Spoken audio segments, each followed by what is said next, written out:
So the stations, besides the one in Macehead, Ireland, we have one in Barbados, and we have one in Northern California.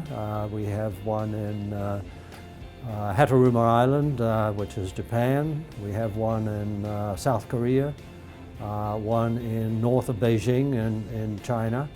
And then in Europe, besides the Irish station, we also have stations in Italy, in Switzerland, and in Norway, Svalbard, the island Spitsbergen or Svalbard. That's the furthest one north.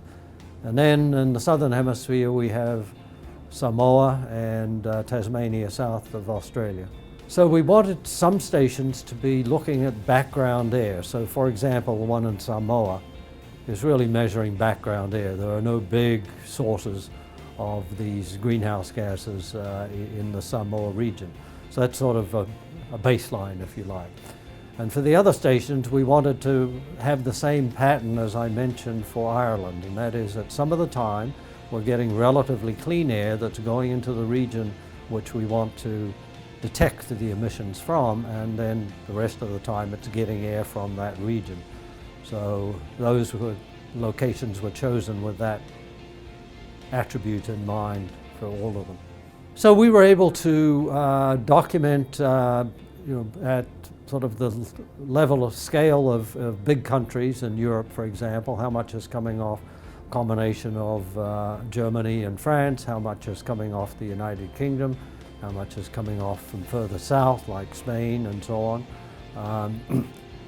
And similarly for the other stations, for the Hateruma Japan one, we could determine Japanese emissions of these gases, Chinese emissions, because Hateruma lies due east of Taiwan, so we get to see what Taiwan is doing and so on. The idea for the Montreal Protocol is to check on country claims that they have lowered their emissions of these gases according to the protocol that they've all signed. So the good news is that pretty much globally and regionally and big countries wide, emissions estimates are in agreement with what they are reporting to the United Nations reporting system. And similarly, there's going to be a similar demand once we get a global greenhouse gas treaty, but that doesn't exist at the present time. It's been in negotiation for 20 years. The most recent big meeting was in Paris, and that got into the news, where about 190 countries signed on with pledges that they would lower their greenhouse gases by various amounts.